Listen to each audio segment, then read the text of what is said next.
got things started, you probably know that it started with 12 people visioning in Reverend Michael's front room. And they caught this vision of this international spiritual center that would be non-denominational, and people from all spiritual paths are welcome to come.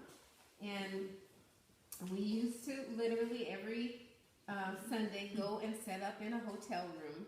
And the bookstore, which now is this gorgeous place, started off as a cabinet on wheels that we rolled in with books on it. And we brought the sound system. Somebody from Orange County drove into Santa Monica to bring the sound system. And so this feels like that same thing, that you come and you make it happen, and it's beautiful, and people are fed, and they come back the next week and they do the same thing and have a vision for what it is to be, So I feel so right at home here, and I am welcoming you and thanking you for coming and for being exactly who you are. So I feel like you should give yourselves a standing ovation. Just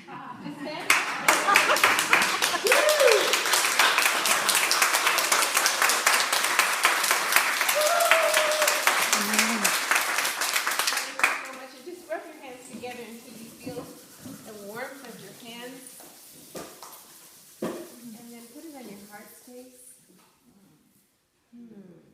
So the mind really isn't in the brain in the way that we think it is. The mind is really in the heart. And the heart is everywhere. The love that exudes from this place called the heart space is really everywhere.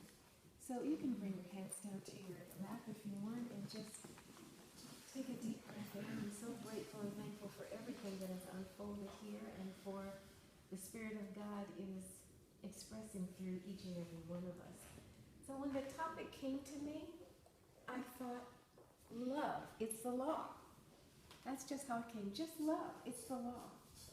And what does that have to do with you? Well, I don't know. What happens when you break a law? Consequences. There's consequences, right? There's some kind of a circumstance that arises from you breaking the law. So long time ago in the Old Testament, the law was all the thou shalt nots. Thou shalt not do this, you shall not do that, you won't steal, you won't kill, you won't covet your neighbor's wife, all the things that you shouldn't do. And then in the New Testament, a new thought teacher, master teacher that we call Jesus, said, well, this is a new commandment that I'm giving you. And this commandment is not a should not. It's thou shalt love the Lord thy God with all thy heart, mind, soul, strength. Love God. And the second commandment is like unto it, and that is love your neighbor as yourself. So really, it's not just like his first law. It is the same thing, isn't it? Because don't we know that God is love? So if we are loving God with all of our heart, mind, and soul, then when it comes to our neighbor, we're loving God with all of our heart, mind, and soul, right? Yes, so here's the law. Love God, put God first in everything, and then everything else is added onto it. Just love. That's what the law is. That's what we're called to do and to be. As we are human beings, not human doings, we're here to be what we are. That is who we are. That is our nature. I brought this rose quartz because this is what love looks like as a crystal, right? Love looks like this beautiful day outside, the trees and the sky and the birds and this gorgeous center. This is what love looks like. Love looks like you as a human being. You are made in a spiritual image and likeness and out of love. So what you're here to do is to radiate and to express love. Does that make sense? Mm-hmm. So it is a law.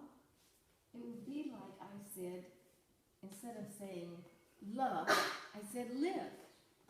Because we're God beings, we're expressions of God.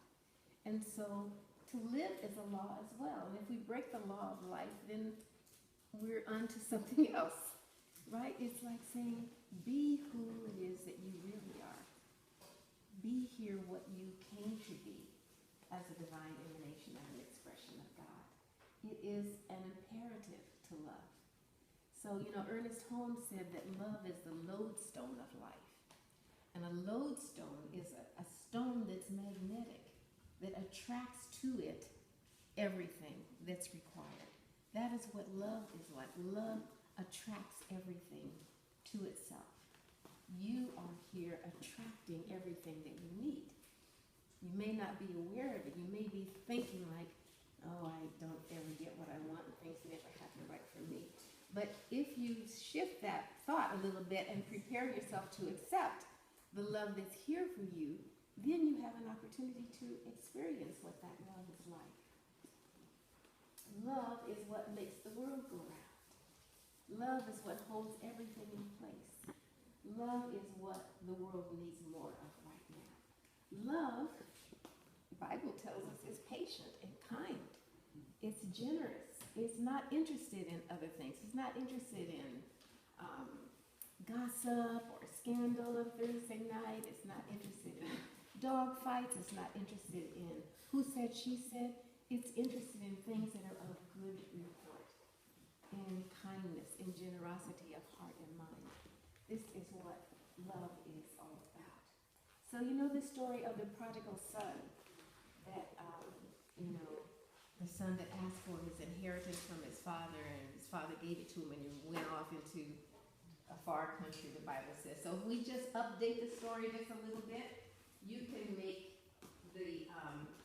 the protagonist a son or a daughter. You could make the parent a father or a mother, depending. But this child says, give me what's mine. And the parent says, okay, here, take it. And he goes off in today's ideology into the city and gets caught up in wild parties and in buying drugs and buying things that he doesn't need and getting all wrapped up in the things that love really isn't interested in. And then he ends up in today's thinking, as I'm thinking of, on Skid Row, right? He doesn't have anything. And he's going around, he's looking in the garbage cans for something to eat. And it comes to his heart, something says, go back home. And he says, oh no, she says, I can't do that. My parent kicked me out and I've wasted everything and I've ruined my life. There's no chance for me. But something in him tells him, come home. So he finds a token on the street, rides the bus, doesn't go all the way to his home because he's kind of ashamed. He thinks he needs his time to kind of walk, or she needs his time to kind of walk and talk and kind of get herself together because her clothes are tattered and dirty and doesn't have any shoes. She decides to walk to her house. And she's thinking, I'm kind of scared to go, but I'm just going to do this, and I just hope that everything is going to be okay. And what happens? The mother comes out of the door, sees the daughter, and runs to embrace her. That's what the Bible says, that the father ran out to embrace before the child could even return home. This is the energy of love. There's an African symbol in West Africa, and this symbol means love never loses its way home. And neither does the love in you ever lose its way home. There's something in you that's calling you home, and that is back to yourself, back to your true identity, who it is that you really are. So that love didn't fail the child. Never fails the child. Love never, ever fails. So though I speak with the tongue of men and women and of angels, I don't have love in my heart. It's just like flapping in the wind. Nothing. It's just like, I may be elegant, I may be who knows what, but if there isn't love there in this heart space and flowing through my body, I might as well just go home and sit in the corner somewhere, because nobody's going to be attracted to it. There isn't going to be any kind of a pull, nothing that lights, that illuminates, nothing to radiate who I am and what I am. So love lines, I think about love lines in this kind of way. Love, extending. My grandmother, the only grandparent that I ever knew in my conscious life, she was so wonderful to me. And she was the first one really to teach me about God and loving God.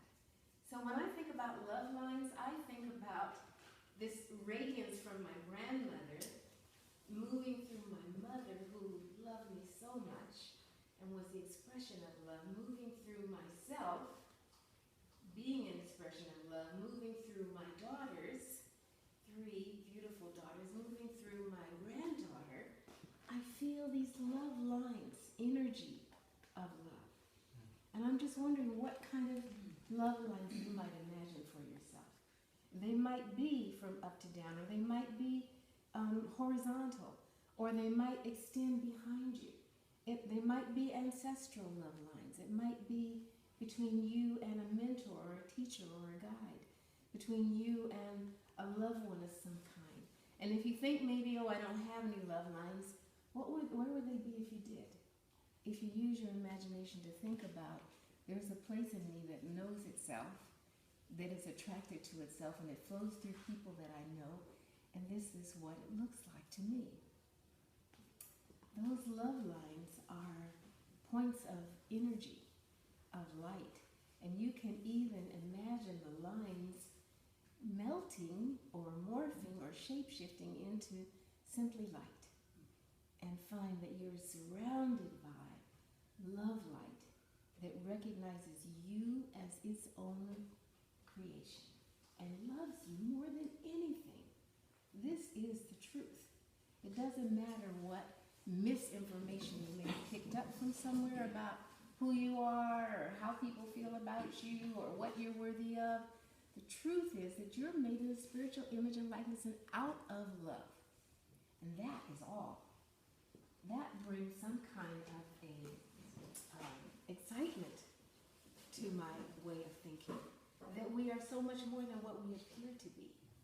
You know, I see you sitting and you're kind of looking at me, and you all look kind of different ages, different colors, different shapes, different backgrounds, but in the truth of the matter, we are all love and expression, and there is no otherness.